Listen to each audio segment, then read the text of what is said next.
Hello friends, आपके अपने YouTube channel MAD foundation में आपका हार्दिक स्वागत है। हम पढ़ चुके परिरक्षण के अंतर्गत सिद्धांत एंड विधियां।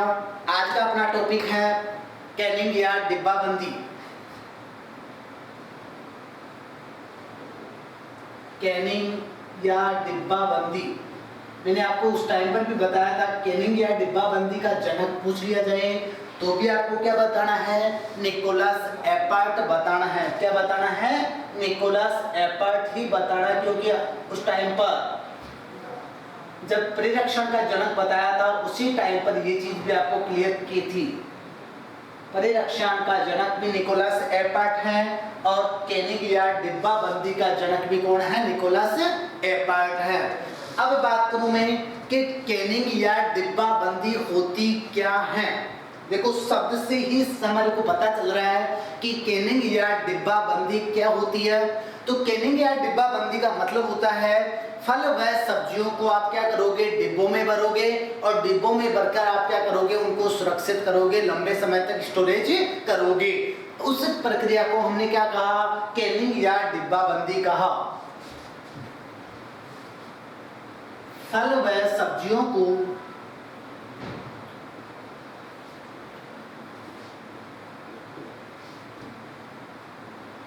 डिब्बों में भरना, फल व सब्जियों को डिब्बों में भरना क्या कहलाता है? डिब्बाबंदी कहलाता है। आगे समझ में। अब यहाँ पर बात करूं मैं, देखो जैसे हम क्या करेंगे, सबसे पहले इसकी प्रक्रिया देखें डिब्बाबंदी की कि हमारे को क्या करना है? डिब्बाबंदी करना है। डिब्बाबंदी के लिए हम क्या प्रोसेस अपनाएं, क्या प्रक्रिया अपनाएं? तो डिब्बाबंदी अपनाने के लिए हमारे को क्या करना पड़ेगा? सबसे पहले हम देखते हैं कि फलों का चयन करते हैं। क्या करते हैं? फलों का चयन करेंगे। फलों का चयन किस आधार पर करेंगे? तो फलों का चयन या फल व सब्जियों का चयन। तो फलों के अंतर्गत कौन कौन से फलों की आप डिब्बाबंदी कर सकते हो? तो सबसे बेस्ट जो फल रहेगा डिब्बाबंदी के लिए वो कौन सा रहेगा? अंगूर रहेगा। कौन सा रहेगा? अंगूर रहेगा। अंगूर के अलावा आप आम, स्ट्रॉबेरी का भी क्या कर सकते हो? डिब्बाबंदी कर सकते हो। तो फलों के अंतर्गत अंगूर आ गया, मैंगो हो गया और स्ट्रॉबेरी हो गया। इन फलों की हम क्या करते हैं? डिब्बाबंदी करते हैं। और मोस्टली यदि आपको डायरेक्ट क्वेश्चन पूछा जाता है कि डिब्बाबंदी के लिए उपयुक्त फल कौन सा है, तो उस कंडीशन में आप क्या बताओगे? डिब्बाबंदी के लिए अंगूर फल उपयुक्त रहता है। आगे समझ में। चलो, और इसी के अंतर्गत एक एग्जांपल और देख लेते हैं, आंवला। ये तो हमने बात कर ली किसकी? फलों की बात की। अब मैं बात करूं सब्जियों की। तो देखो, सब्जियों के अंतर्गत हम बात करें डिब्बाबंदी किसके, कौन कौन सी सब्जियों की कर सकते हैं? तो सब्जियों के अंतर्गत सबसे जो बेस्ट जो सब्जी होगी वो कौन सी होगी? मटर। कौन सी होगी? मटर होगी। मटर के अलावा आप भिंडी का भी कर सकते हो, टमाटर की भी कर सकते हो। क्या क्या आप अपने पास में क्या आया? मटर आ गया, भिंडी आ गया, टमाटर आ गया और गाजर की डिब्बाबंदी भी आप कर सकते हो। अब देखो, यहाँ पर भी क्वेश्चन मोस्ट इंपोर्टेंट ये बनता है कि डिब्बाबंदी के लिए सबसे बेस्ट उपयुक्त सब्जी कौन सी है? उस कंडीशन में आप क्या बताओगे? मटर। दो क्वेश्चन यहाँ अभी, हालांकि हमने फलों के अंतर्गत अंगूर, आम, स्ट्रॉबेरी और आंवला देखा, सब्जियों के अंतर्गत मटर, भिंडी, टमाटर और गाजर देखा। लेकिन यहाँ पर मोस्ट इंपोर्टेंट दो क्वेश्चन ये बने कि किस फल की डिब्बाबंदी की जाती है या किस फल उपयुक्त होता है डिब्बाबंदी के लिए।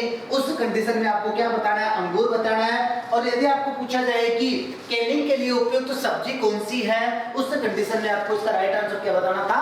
मटर बताना था। ठीक है, तो ये तो हमने क्या किया? फल व सब्जियों का चयन किया।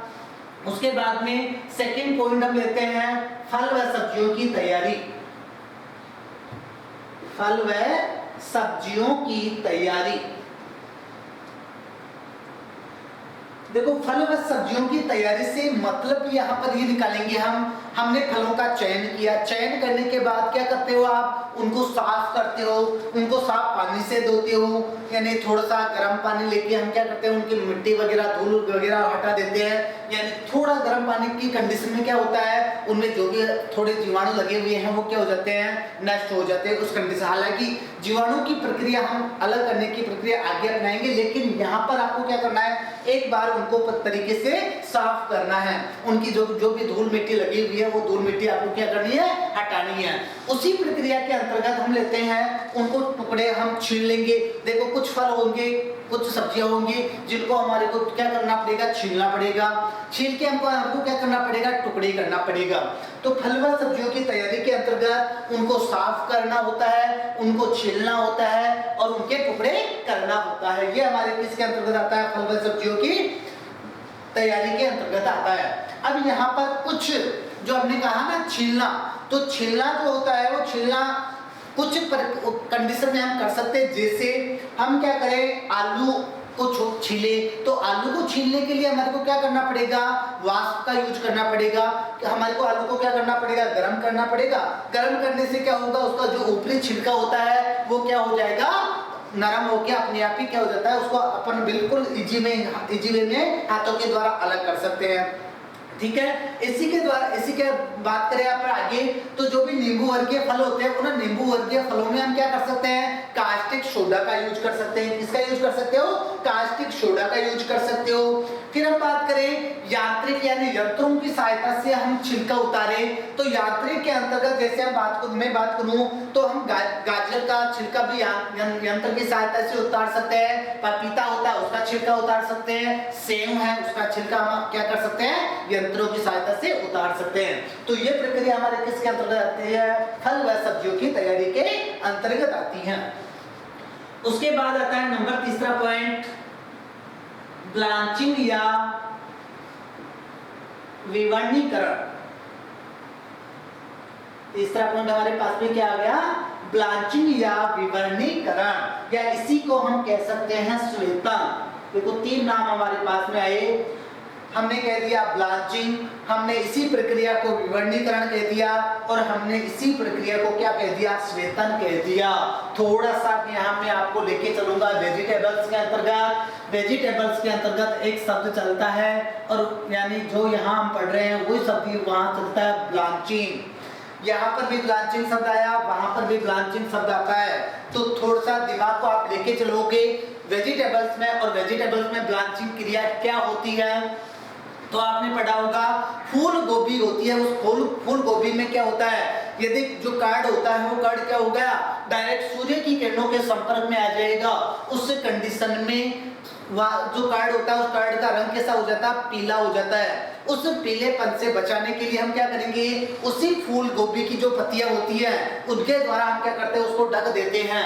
वो ढकने की क्रिया क्या कहलाती है, ब्लांचिंग कहलाती है। आगे यहाँ पर तो ब्लांचिंग का शब्द का मतलब, अब यहाँ फल केलिंग के अंतर्गत जो ब्लांचिंग क्रिया आ रही है या विवर्णीकरण क्रिया आ रही है या श्वेतन क्रिया आ रही है, इसका मतलब हम समझते हैं। देखो जो केनिंग या डिब्बाबंदी होती है, उस केनिंग या डिब्बाबंदी में हम क्या करते हैं, हमने फल व सब्जियों के टुकड़े कर लिए। क्या कर चुके हैं, हमें फल व सब्जियों के टुकड़े कर चुके। टुकड़े करने के बाद में एक निश्चित तापमान पर हम क्या करेंगे, उनको उबालेंगे एक निश्चित समय के लिए। अब ये क्रिया क्यों करते हैं, देखो थोड़ा सा इसको समझिए। हमने क्या किया, ब्लांचिंग श्वेतन या विवर्णीकरण के अंतर्गत फल व सब्जियों को एक निश्चित तापमान पर, अब वो निश्चित तापमान चलो पहले बता देता हूँ। निश्चित तापमान होता है ब्लांचिंग या विवर्णीकरण का 85 से 90 डिग्री सेंटीग्रेड। कितना होता है, 85 से 90 डिग्री सेंटीग्रेड होता है। कितने समय के लिए, 2 से 5 मिनट के लिए। कितने मिनट के लिए लेते हैं हम ये सब टेम्परेचर, 2 से 5 मिनट के लिए लेते हैं। इस टेम्परेचर पर हमारे को क्या करना है, फल व सब्जियों को उबालना है। ये क्रिया हम क्यों करते हैं, तो पहली चीज तो जो भी हमारे खट्टे फल है उन खट्टे फलों में कड़वाहट होती है, जैसे आंवला। अब आंवला की कड़वाहट को दूर करने के लिए हम क्या करें, यानी ब्लांचिंग की क्रिया कर सकते हैं। नंबर दूसरी चीज हमारे को क्या करना होता है, फल व सब्जियों का रंग और गुण स्थायित्व करना होता है। तो फल व सब्जियों का रंग व गुणों में स्थायित्व प्रदान करने के लिए भी हम कौन सी क्रिया करते हैं, ब्लांचिंग क्रिया करते हैं। तो इसका जो उद्देश्य होता है वो उद्देश्य क्या होता है, फल व सब्जियों के गुण व रंग में स्थायित्व प्रदान करना। दूसरा, कड़वे फलों की कड़वाहट दूर करना।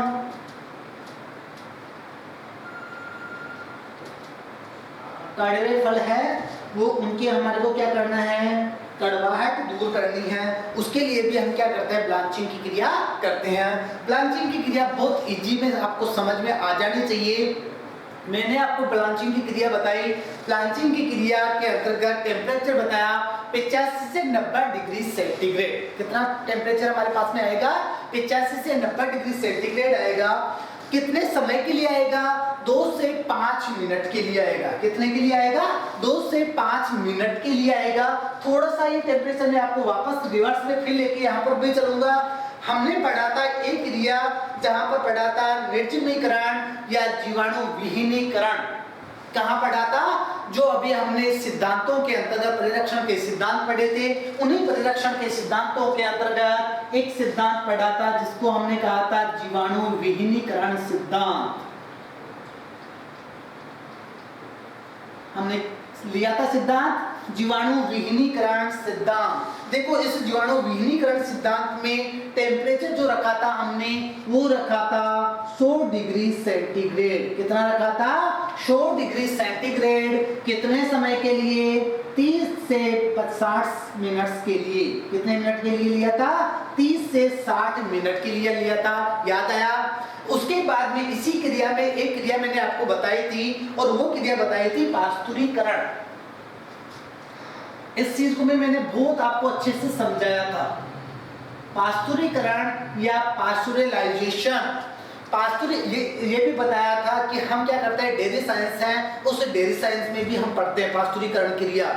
अब यहाँ पर देखो पास्तुरीकरण क्रिया है, उस पास्तुरीकरण क्रिया में टेम्परेचर कितना रखा जाएगा, जो आपके ब्लांचिंग की क्रिया में रखा जाता है वो टेम्परेचर कहाँ रखा जाता है, पास्तुरीकरण क्रिया में। दोनों क्रियाओं में डिफरेंस क्या था। जीवाणु विहीनीकरण क्रिया में तो हमने ये कहा था कि जो भी लाभदायक और हानिकारक जीवाणु है दोनों ही नष्ट हो रहे हैं, यानी इसको निर्जमीकरण हमने हिंदी में और कहा था। अब निर्जमीकरण का मतलब जर्म से रहित आप कर रहे हो, टोटल जर्म से उसमें जाएंगे, चाहे वो बेनिफिशियल हो और चाहे वो आपके इनबेनिफिशियल यानी हानिकारक हो। ठीक है। यहाँ पर जो पास्तुरीकरण क्रिया थी, उस पास्तुरीकरण क्रिया के लिए हमने कहा था कि ओनली और ओनली हानिकारक जीवाणु ही नष्ट होंगे। तो वो टेम्परेचर हमने कहाँ पर रखा, ब्लांचिंग या विवर्णीकरण या शीतन क्रिया के अंतर्गत रखा। यहाँ तक कोई दिक्कत। चलो इसके बाद नंबर चौथा पॉइंट लेते हैं,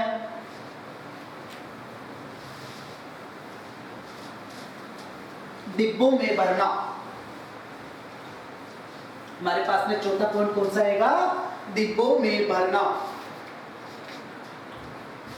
पॉइंट नंबर 4,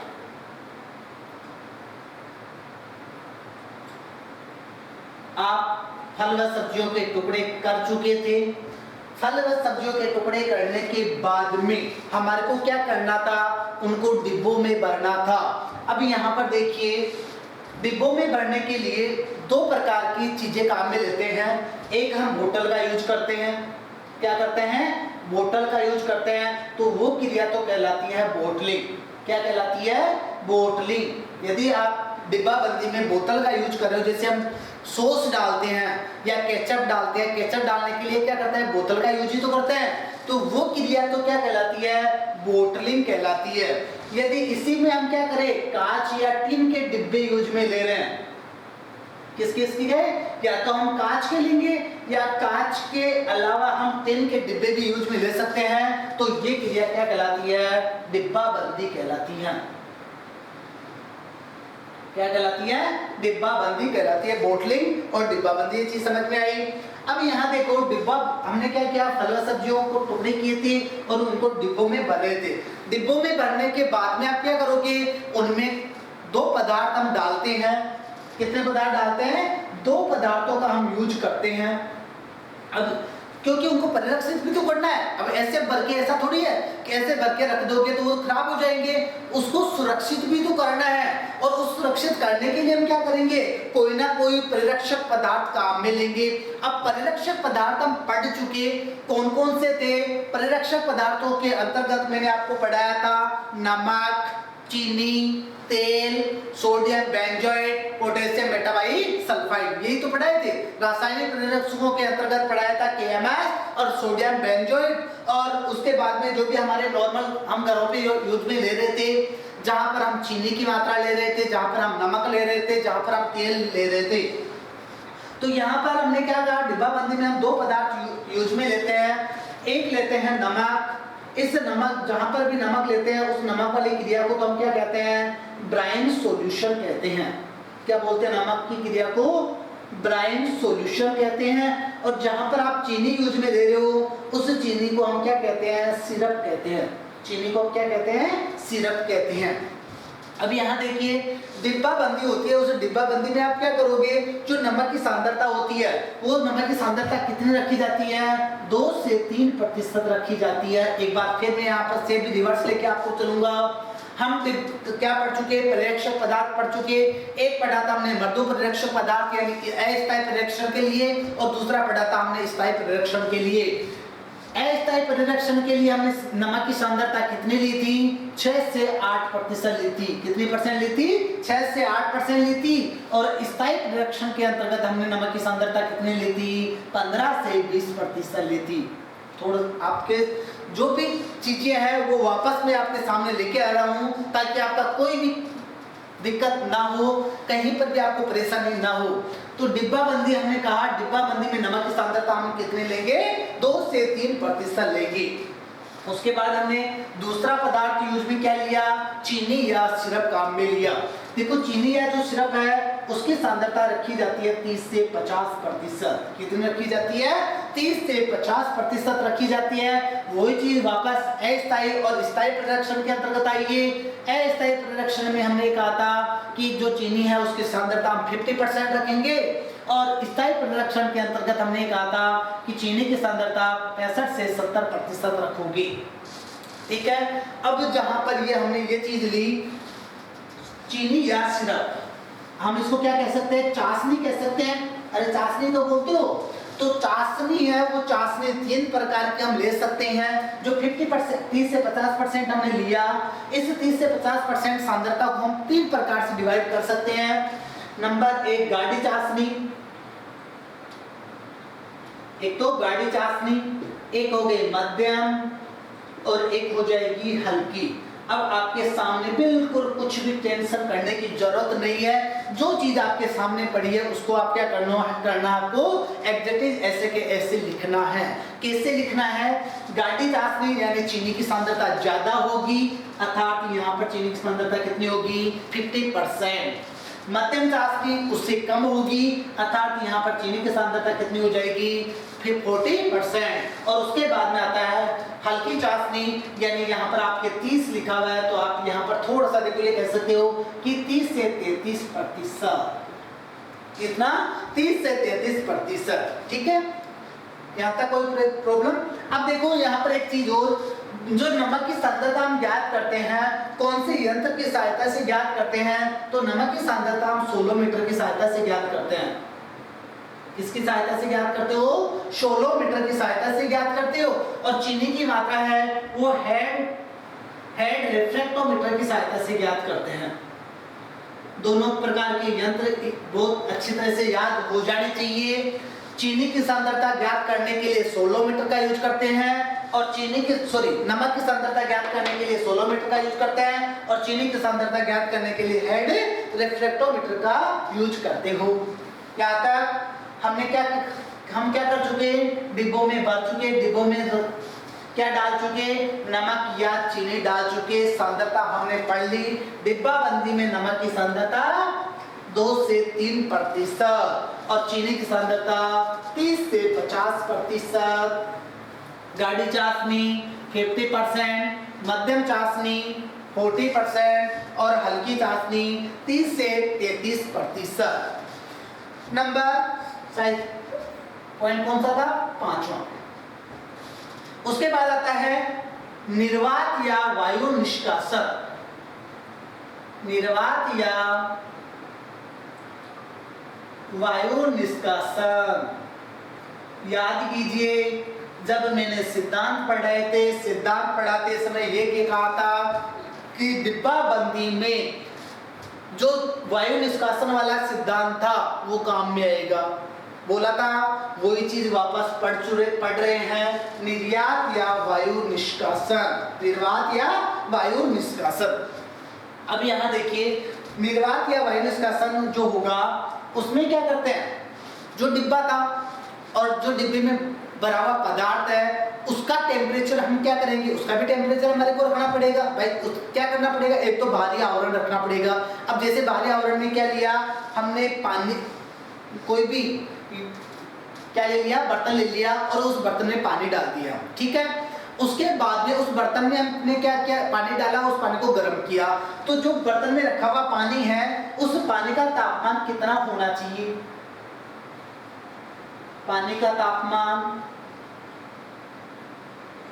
82 से 100 डिग्री सेंटीग्रेड। कितना होना चाहिए, 82 से 100 डिग्री सेंटीग्रेड। और इधर हम ये कह रहे हैं कि जो भी डिब्बे में रखा हुआ सामान है, तो यहाँ पर डायरेक्टली डिब्बे का तापमान बता दो आप। डिब्बे का तापमान कितना होना चाहिए, 79 से 81 या 82 बता दीजिए, 82 डिग्री सेंटीग्रेड, ठीक है। कितना होना चाहिए, 89 से 81 या 82 डिग्री सेंटीग्रेड होना चाहिए। अरे मैंने अभी आपको क्या बताया है, मैंने आपको ये बताया कि कोई भी बर्तन लेना है, उस बर्तन में पानी डालना है और उस पानी को क्या करना है, गर्म करना है। उसके बाद में आपको क्या करना है, जो डिब्बा था उस डिब्बे को उसके अंदर रखना है। अब उस समय आपके जो डिब्बे में रखा हुआ पदार्थ है उसका टेम्परेचर तो कितना होना चाहिए, 79 से 81 या 82 डिग्री सेंटीग्रेड। या उसके बाद में पानी का जो तापमान हमने बताया वो पानी का तापमान कितना बताया, 82 से 100 डिग्री सेंटीग्रेड। कितने समय के लिए रखेंगे, समय तो आपको बताना है 6 से 10 मिनट। कितने समय के लिए आप रखोगे, 6 से 10 मिनट के लिए रखोगे, ठीक है। उसके बाद ये क्रिया कर ली, यानी निर्वात के द्वारा हमने क्या कर लिया, जो भी डिब्बे में भरी हुई वायु थी उसको हमने बाहर निकाल दिया। नंबर 6 डिब्बा बंद करना। पॉइंट नंबर 6 डिब्बा बंद करना। हमारे को क्या करना है, अब डिब्बे को बंद करना है, सील बंद करना है। बिल्कुल उसमें से कोई चीज को हमारे को बाहर नहीं निकालनी है, कुछ भी नहीं करना है, ठीक है, ना कुछ चीज डालनी है। डिब्बा बंद करने के लिए क्या करोगे, सबसे पहली चीज तो हमारे को ये पता होना चाहिए कि जब भी डिब्बा बंद कर रहे हो उस समय डिब्बे का तापमान कितना होना चाहिए। जब भी आप क्या कर रहे हो, डिब्बा बंद कर रहे हो, उस समय डिब्बे का तापमान कितना होना चाहिए, तो आप बताओगे 70 डिग्री सेंटीग्रेड। कितना होना चाहिए, 70 डिग्री सेंटीग्रेड होना चाहिए। दूसरी चीज, डिब्बा बंद करने के लिए किस मशीन का यूज कर सकते हो, तो आपको बताना डबल सीमर मशीन का यूज आप कर सकते हो।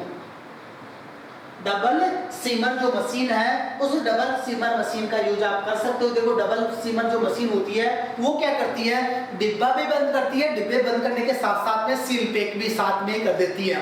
तो 7 साल में जो प्रोसेसिंग की क्रिया है उसमें क्या होता है, जो डिब्बा बंद होते हुए निकल जाता है, डिब्बा बंद होता है, सील लगती है और उसके बाद में आगे निकल जाता है। तो डिब्बा बंद किया हमने, डिब्बे बंद करने के लिए जो उस समय टेम्परेचर था वो समय टेम्परेचर था 70 डिग्री सेंटीग्रेड। और हम डिब्बा बंद या सील बंद किसके द्वारा कर सकते हैं, डबल सीमर मशीन के द्वारा कर सकते हैं। उसके बाद में पॉइंट नंबर 7 लेते हैं, संसाधन या प्रोसेसिंग। बहुत इंपॉर्टेंट, तो ये भी पॉइंट है, संसाधन या प्रोसेसिंग। किसे कहते हो, संसाधन या प्रोसेसिंग। सारा काम कर चुके डिब्बे का, सील भी बंद कर चुके।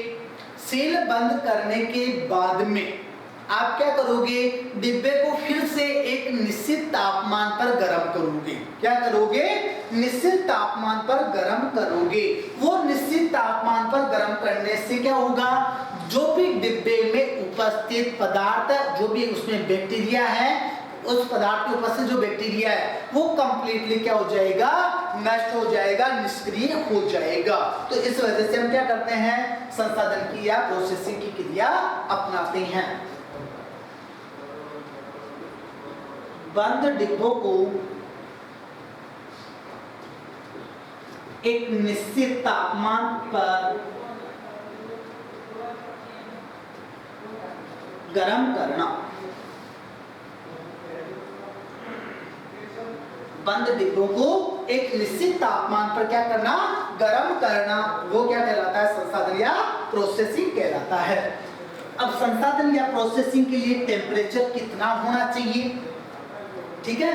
तो देखो संसाधन या जो प्रोसेसिंग है उसके लिए आप टेम्परेचर क्या करोगे, जो भी फल है और वो फल कौन सी, अम्लीय प्रकृति की, फल कौन से होने चाहिए, अम्लीय प्रकृति के। यहाँ पर मैं एक चीज आपको क्लियर कर देता हूँ, अपने जितने सारे फल हैं वो क्या है, अम्लीय प्रकृति के ही है।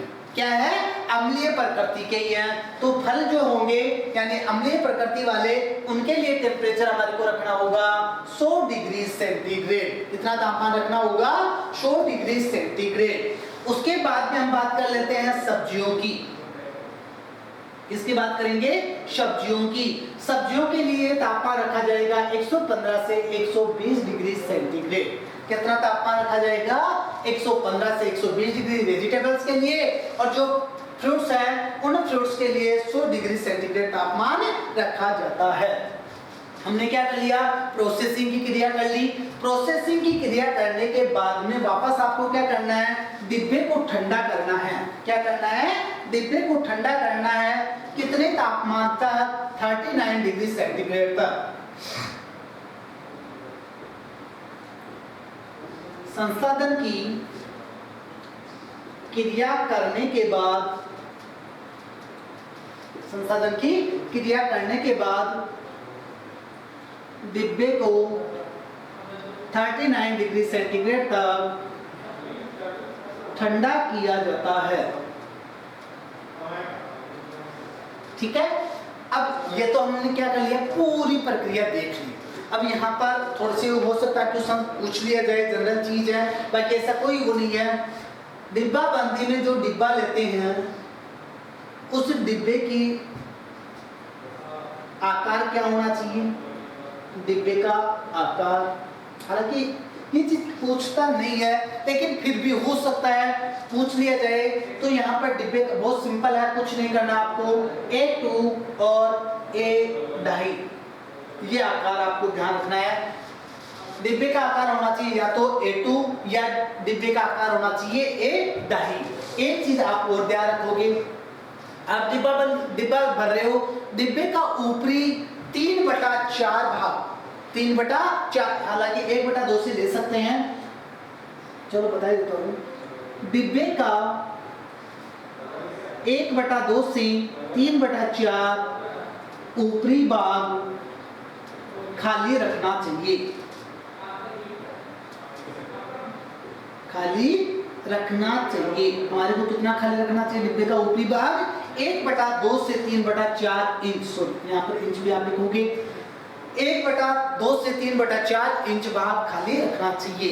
ये सारे के सारे हमने क्या पढ़ लिया, डिब्बा बंदी की प्रक्रिया पढ़ ली। यहाँ तक कोई भी प्रॉब्लम हो आप क्या करो, बिल्कुल कमेंट्स के जरिए, व्हाट्सएप के जरिए पूछो, कोई भी प्रॉब्लम हो। अब बात करूं मैं डिब्बा बंदी की प्रक्रिया के बाद में, नेक्स्ट ले लेता हूं मैं जेम। नेक्स्ट हम पढ़ रहे हैं जेम।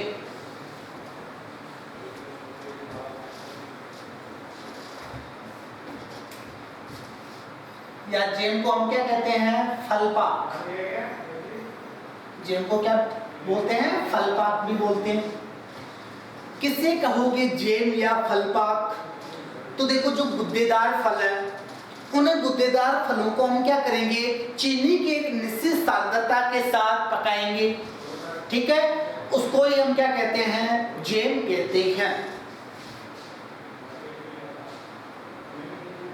गुद्देदार फलों को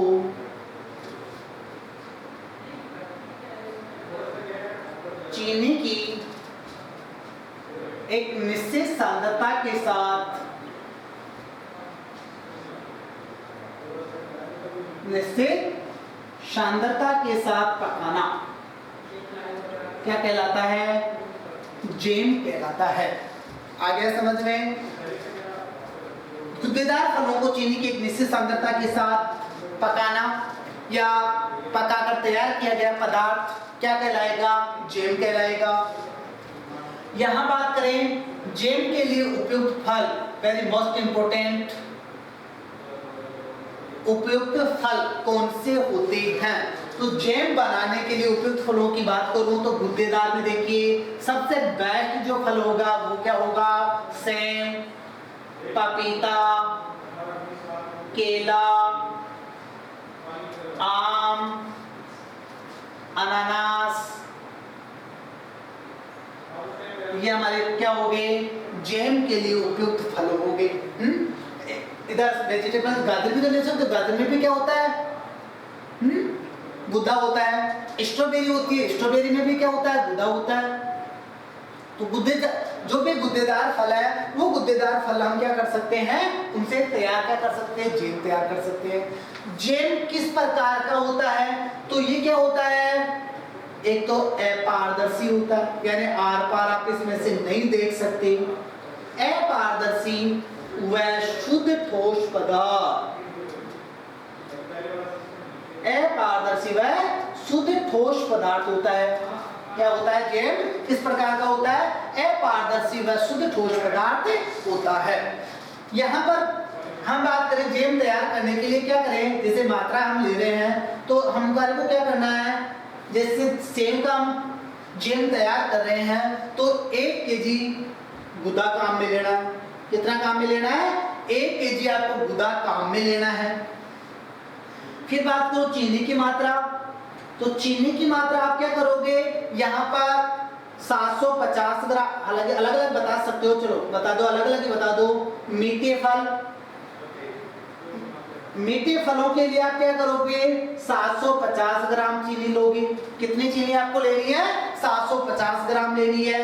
और जैसे आपके खट्टे फल होंगे, खट्टे फलों में क्या करना है? कुछ खट्टे फल हैं, उन खट्टे फलों में आपको चीनी की सांद्रता रखनी है, वो रखनी है 750 ग्राम से लेके 1 केजी तक। चीनी की सांद्रता आपको कितनी लेनी है? 750 ग्राम से लेके 1 केजी तक, या 1.25 केजी तक भी आप रख सकते हो। कितने रख सकते हो? 1.25 केजी तक भी आप रख सकते हो। चलो इसको आप यही कर लो, 1 से 1.25 केजी कर लो, ठीक है। उसके बाद बात करूं मैं पानी की मात्रा, यानी आपके जो भी फल हैं उन फलों को पकाओगे, पानी में डाल के गुदा तैयार करोगे, तो पानी की जो मात्रा होगी वो कितनी रखी जाती है? 100 ग्राम रखी जाती है। अम्लता कितनी होती है जैम में? ये भी बहुत इंपॉर्टेंट क्वेश्चन है भाई। जैम और जेली में अम्लता पूछी जाती है और ये भी बहुत इंपॉर्टेंट चीज है। तो जैम में अम्लता होती है 0.5 से 0.6 और जेली में अम्लता होती है कितनी? 0.75 से 0.9, ठीक है। तो अम्लता देख ली। उसके बाद देखिए TSS यानी टोटल सॉल्युबल सॉलिड, कुल घुलनशील ठोस पदार्थ कितना होना चाहिए जैम में? 68% होना चाहिए। और जेली में कितना होना चाहिए? 65% होना चाहिए, ठीक है। इसी के बाद देखिए अंतिम बिंदु का तापमान, अंतिम बिंदु का तापमान, यहाँ पर अंतिम बिंदु का तापमान कितना रखेंगे? 105 डिग्री सेंटीग्रेड रखोगे। कितना रखोगे? 105 डिग्री सेंटीग्रेड रखोगे। हमारे को साइट्रिक अम्ल कितना लेना है? अरे जैम तैयार कर लिया, जैम तैयार करने के बाद क्या करोगे? साइट्रिक अम्ल भी तो काम में लेते हैं, तो साइट्रिक अम्ल काम में लोगे 1.5 से 2 ग्राम। कितना लोगे? 1.5 से 2 ग्राम। अब यहाँ पर एक बार मैं प्रोसेस बता देता हूँ आपको। सबसे पहले हमने क्या किया? फलों का चयन किया। फलों में हमने साफ सुथरे फल चयन किए, यानी सेब, पपीता, केला, आम, अनानास, गाजर, स्ट्रॉबेरी। अच्छी तरह से इनको धो लिया, छील लिया, टुकड़े कर लिए, ठीक है। टुकड़े करके हमने क्या किया? 100 ग्राम पानी लिया और 100 ग्राम पानी में इनको डाल दिया, उबाला। जब तक उबालेंगे तब तक उसमें गुदा तैयार हो जाए, लुगदी बन जाए। जो गुदा है उसकी क्या तैयार हो जाए, लुगदी तैयार हो जाए। लुगदी तैयार होने के बाद में आप क्या करोगे, उसमें जो भी मीठे फल है उनके लिए तो चीनी की मात्रा रखोगे 750 ग्राम मिलाओगे, और यदि कुछ खट्टे फल हैं तो उनमें आप 1 से सवा केजी चीनी मिला सकते हो। ठीक है, हमारे को क्या करना है, जब तक पकाना है जब तक उसके अंतिम बिंदु का तापमान 105 डिग्री सेंटीग्रेड नहीं हो जाए और TSS 68% नहीं हो जाए। कब तक पकाना है, जब तक अंतिम बिंदु का तापमान 105 डिग्री सेंटीग्रेड ना हो जाए और आपका जो TSS है, कुल घुलनशील ठोस पदार्थ है, वो कितना परसेंट हो जाए, 68% हो जाए। वहां तक आपको क्या करना है, उसको पकाना है। उसके बाद में आपको क्या करना है, परीक्षण करना है कि हमारा जेम तैयार हो गया या नहीं हुआ। ठीक है, तो हम टेस्ट करते हैं, अंतिम बिंदु की जांच करते हैं। अंतिम बिंदु की जांच करने के लिए हम क्या करेंगे, बिल्कुल सिंपल बता रहा हूं। नंबर एक चीज तो आप ध्यान रख लीजिए, 68%। तो क्या हो जाना चाहिए, TSS हो जाना चाहिए। अंतिम बिंदु का तापमान कितना होना चाहिए, 105 डिग्री सेंटीग्रेड होना चाहिए। एक आप क्या करोगे, एक पानी से भरा हुआ गिलास लोगे। क्या करोगे, एक पानी से भरा हुआ गिलास लोगे, क्योंकि देखो TSS मापने के लिए आपके पास में रिफ्रैक्टोमीटर नहीं होगा, क्योंकि रिफ्रैक्टोमीटर की सहायता से हम TSS मापेंगे। तो रिफ्रैक्टोमीटर ना होने की कंडीशन में आप क्या करो, घर पे हम जेम तैयार कर रहे हैं, कैसे पता चलाएं कि जेम तैयार हो गया या नहीं हुआ। तो हम क्या करेंगे, एक पानी से भरा हुआ गिलास लेंगे, उसमें क्या करेंगे, जो भी हमने हमारे पास में जेम है तैयार हम कर रहे हैं, उसकी एक बूंद उसमें डाल देंगे। यदि वो बूंद पानी में बिना घुले हुए पेंदे में बैठ जाती है डायरेक्ट जाके, तो हमारा जेम तैयार है। और यदि वो पानी में घुल जाती है तो अभी तक हमारा जेम तैयार नहीं है। एक टेस्ट तो हमने क्या किया, ये किया। उसके बाद में दूसरा टेस्ट हम करेंगे। हमारे पास में जैसे 1 केजी हमने क्या लिया था, गुदा लिया था। ठीक है, हमारे पास में चीनी हमने कितनी ली थी, 750 ग्राम ली थी। तो यहाँ पर आपको ये ध्यान रखना है कि जो भी तैयार जेम हो रहा है, उस तैयार जेम की मात्रा कितनी होनी चाहिए, इस चीनी की 1.5 गुना होनी चाहिए। कितनी होनी चाहिए, इस चीनी की 1.5 गुना हो जानी चाहिए। जैसे 750 ग्राम है, इस 750 ग्राम की 1.5 गुना लगभग कितनी हो जाएगी, सवा केजी के आसपास हो जाएगी। कितनी हो जाएगी, हालांकि कम रहेगी उससे, लेकिन उसके आसपास हो जाएगी। तो यहाँ पर हम ये कह सकते हैं कि तैयार जो जेम है वो मिलाई गई चीनी का 1.5 गुना बाहर का हो जाता है। ये हमारा क्या कंप्लीट है, जेम तैयार है। आज के लेक्चर में इतना ही। जो भी परिरक्षण के पार्ट में बचा, जेली, मुरब्बा, अचार, वो लेंगे हम नेक्स्ट लेक्चर में। ठीक है, थैंक यू।